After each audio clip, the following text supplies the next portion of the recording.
Neil Armstrong তার মাথার মধ্যে পৃথিবীর শ্রেষ্ঠতম বিজ্ঞানী, সে যখন প্রথমে চাঁদে নামলো, সে যখন আজানের ধ্বনি শুনলো, আল্লাহু আকবার আল্লাহু আকবার, সে যখন আজানের ধ্বনি শুনে তার মনের মধ্যে প্রশ্ন, চাঁদে তো কোনো মুয়াজ্জিন নাই, কোনো মসজিদ নাই, তাহলে চাঁদে আজানের শব্দ, আজানের ধ্বনি কোথা থেকে আসে?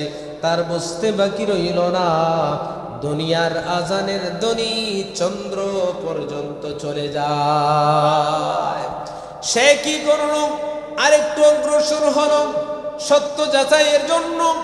যে মুসলমানদের নবী মুহাম্মদ সাল্লাল্লাহু আলাইহি ওয়াসাল্লাম না শুনেছিলাম পৃথিবী থেকে চন্দ্র দ্বিখণ্ডিত করে দিয়েছিলেন, একটু যাচাই করে যেহেতু আসছি, সে গিয়ে দেখলো চন্দ্রটা জাবাল আবু কুবাইসে দাঁড়িয়ে যখন রাসূলুল্লাহ চন্দ্র দ্বিখণ্ডিত করেছিলেন, যখন কাফেররা বলল তোমাকে নবী মানব যদি তুমি আকাশের চাঁদকে এই জমিন থেকে আমাদের সামনে দাঁড়িয়ে যদি দুনিয়া থেকে আসমানের চন্দ্রটাকে দ্বিখণ্ডিত করে দেখাও।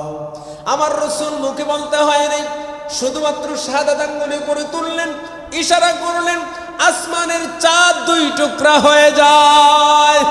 হাজিরিন, নীল আর্মস্ট্রং দেখলো চন্দ্রটা দ্বিখণ্ডিত, তার বুঝতে আর বাকি রইল না, এই চাঁদ মুসলমানদের নবী মুহাম্মদুর রাসূলুল্লাহ সাল্লাল্লাহু আলাইহি ওয়াসাল্লাম দুনিয়ার জমিনে 1300-1400 বছর আগেই দ্বিখণ্ডিত করে দিয়েছিলেন। আমরা আজকের এই মোবারক মাহফিলে এসেছি, আমরা আল্লাহ পাকের দরবারে প্রথমেই শুকরিয়া আদায় করি, পড়ি আলহামদুলিল্লাহ। আল্লাহ বলেন লা ইন শাকারতুম লা আযীদান্নাকুম, আমার নিয়ামত পেয়ে বান্দা তুমি যদি আমার নিয়ামতের শুকরিয়া আদায় করো, লা ইন শাকারতুম লা আযীদান্নাকুম, আমি তোমার নিয়ামতের পরিধি আরো বাড়িয়ে দিব। আমরা আজকের এই মোবারক অনুষ্ঠান, মোবারক মাহফিলে বসতে পেরে খুশি না বেজার?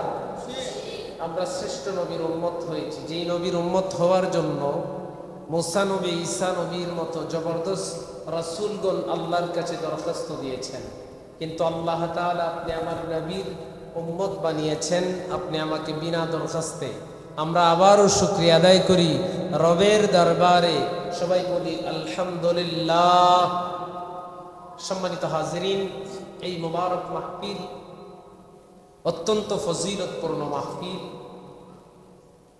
আল্লাহ পাক রাসূলকে এই দুনিয়াতে এই মাসে প্রেরণ করেছেন।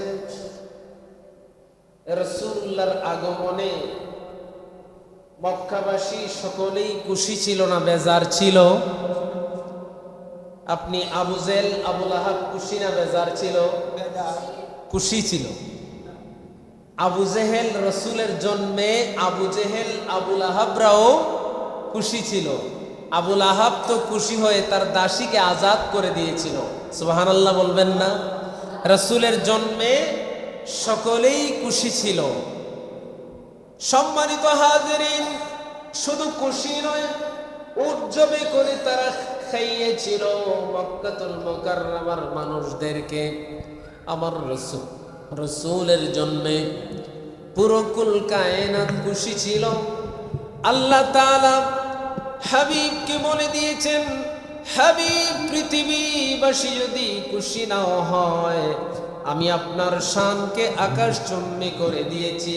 ওয়া রাফা'না লাকা যিকরাক, আমি আপনার শান, মান, মর্যাদা বাড়িয়ে দিয়েছি। বলুন সুবহানাল্লাহ।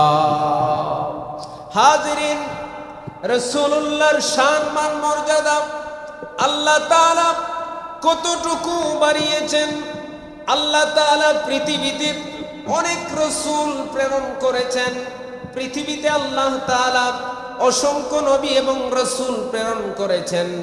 1 লক্ষ মতান্তরে 2,24,000 নবী এবং রাসূল প্রেরণ করেছেন।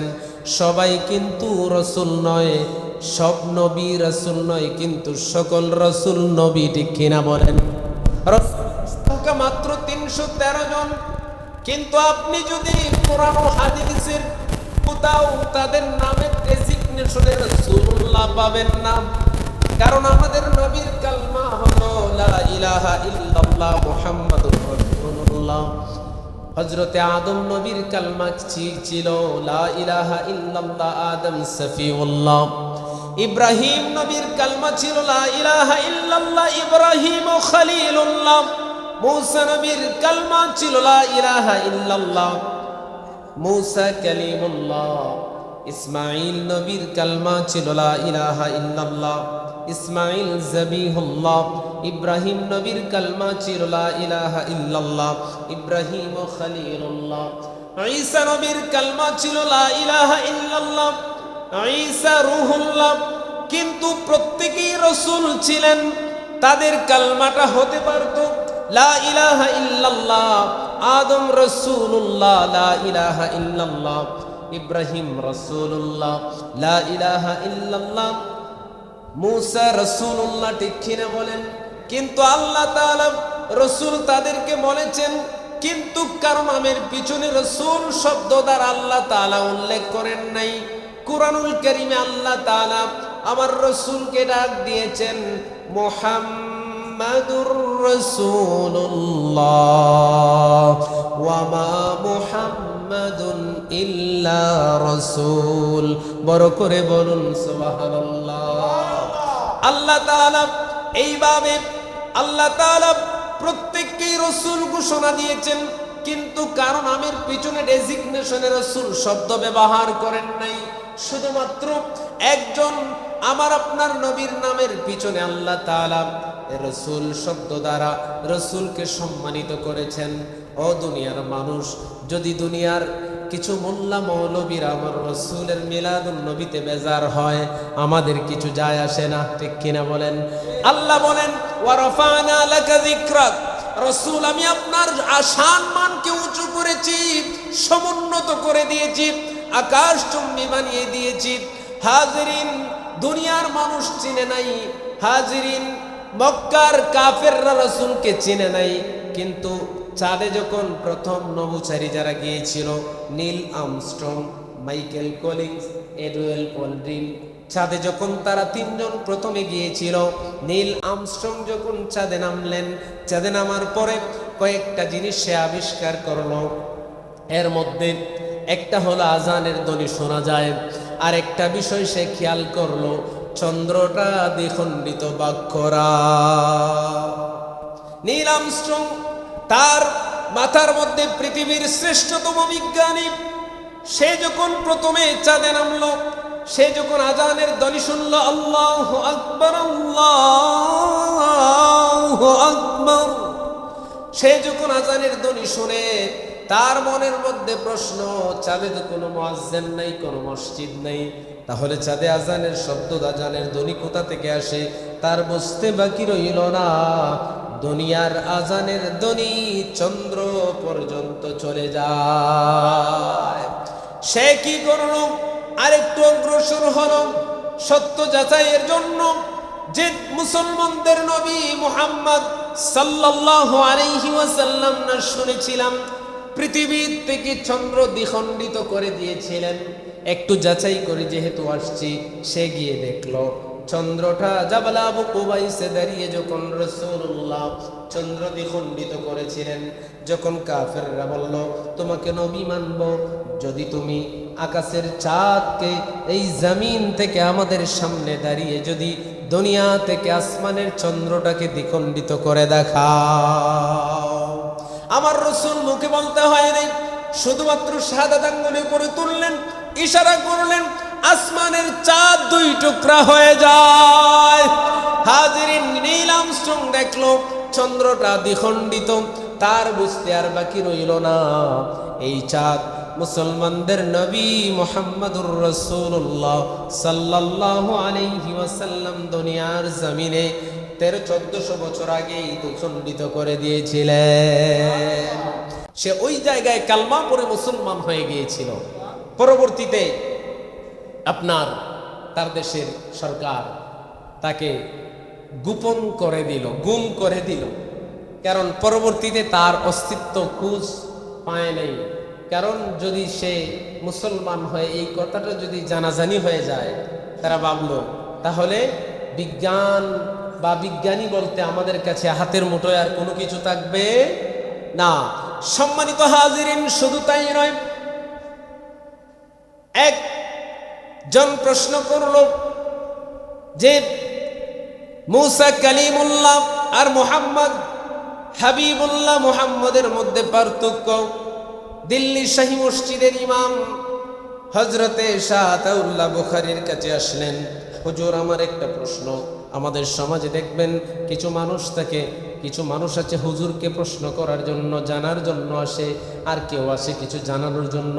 সে কিছু জানে, ইউটিউব দেখে, মোবাইলে কিছু শুনে, কিছু জানছে, এখন হুজুরকে যাচাই করতে আসে।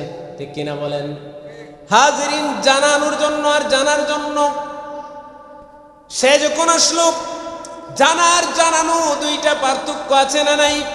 সে বলল, হুজুর আল্লাহ তাআলা মূসা নবীর উপাধি অত সুন্দর দিয়েছেন, মূসাকে বলছেন কালিমুল্লাহ, কিন্তু নবীজিকে হাবিবুল্লাহ বলেছেন। কালিমুল্লাহ আর হাবিবুল্লাহর মধ্যে পার্থক্যটা জানতে চাই। আতাউল্লাহ বুখারী বললেন, ও যুবক শোনো, হাবিবুল্লাহ আর কালিমুল্লাহর মধ্যে অনেক পার্থক্য আছে। বলে কি পার্থক্য? বলে কালিমুল্লাহ হচ্ছে আল্লাহর সঙ্গে কথা বলতে পারেন, ওনার একটা গুণবাচক নাম। কিন্তু হাবিবুল্লাহ মুহাম্মদ, আল্লাহ তাআলা মূসা নবীকে কালিমুল্লাহ বানিয়েছেন। মূসা নবী আল্লাহর কাছে অনেক কিছু চেয়েছেন, আল্লাহর সঙ্গে উনি কথা বলতে পারতেন, এটা ওনার স্পেশালিটি ছিল। উনি তুর পাহাড়ে যেতেন, আল্লাহর সঙ্গে কথা বলতেন। ও যুবক শোনো, কিন্তু মূসা নবী আল্লাহর কাছে বলেছেন, রব্বিশরাহলি সাদরি ওয়ায়াসসিরলি আমরি ওয়াহলুল উকদাতাম মিন লিসানি। মূসা নবী বললেন, আল্লাহ আপনি আমার সিনাকে খুলে দেন, ইলমের জন্য, হেলমের জন্য, হিকমতের জন্য, জ্ঞানের জন্য। সুবহানাল্লাহ বলেন। ও যুবক শুনো, মূসা নবী আল্লাহর কাছে দোয়া করেছেন, আল্লাহ যেন ওনার সিনাকে খুলে দেন। কিন্তু হাবিবুল্লাহ মুহাম্মদ আল্লাহর কাছে দোয়া করতে হয় নাই। আল্লাহ বলেছেন, আলাম নাশরাহ লাকা সাদরাক। হে রাসূল, আপনি বলা ছাড়াই আমি কি আপনার বক্ষকে, আমি কি আপনার সিনাকে প্রশস্ত করে দেই নাই, সিনাকে খুলে দেই নাই? বড় করে বলুন সুবহানাল্লাহ। আমি আপনার সিনাকে কি খুলে দেই নাই? সুবহানাল্লাহ পড়বেন না? সম্মানিত হাজিরিন, শুধু তাই নয়, আল্লাহ তাআলা আমার নবীকে এত ইজ্জত দিয়েছেন, এত শান, এত মান, এত আজমত দিয়েছেন। আমরা মিলাদুন নবী পালন করি, মজা পাই কিনা বলেন? আমরা জুলুস করি, র্যালি করে, আমরা মজা পাই। নবীর মিলাদ যেই জায়গায় হয়, এই ভারত উপমহাদেশের সবচেয়ে বড় যিনি মুহাদ্দিস ছিলেন, যার সিগনেচার ছাড়া, যার সার্টিফিকেটের ধারাবাহিকতা ছাড়া আমার দেশের কোনো মুহতামিমগিরি টিকবে না, কোনো মুহাদ্দিসের মুহাদ্দিসগিরি টিকবে না, কোনো প্রিন্সিপালের প্রিন্সিপালগিরি থাকবে না। উনি হচ্ছেন আব্দুল হক মুহাদ্দিস দেহলভী। উনি বলেন, আমি আর কোনো ইবাদতে এত স্বাদ, এত মজা, এত শান্তি পাই না যেই মজা আমি মিলাদের মধ্যে পাই। সুবহানাল্লাহ বলবেন না? উনি আরো বলেছেন, এক জায়গায়, যেই জায়গায় মিলাদ হয়, ওই জায়গায় আল্লাহ পাকের পক্ষ থেকে সাকিনা, রহমত 1 বৎসর পর্যন্ত জারি। তাকে বলুন সুবহানাল্লাহ। এই মিলাদুন নবীর মাস, মিলাদের মাস, ঠিক কিনা বলেন? আপনাদেরকে নিয়ে একটু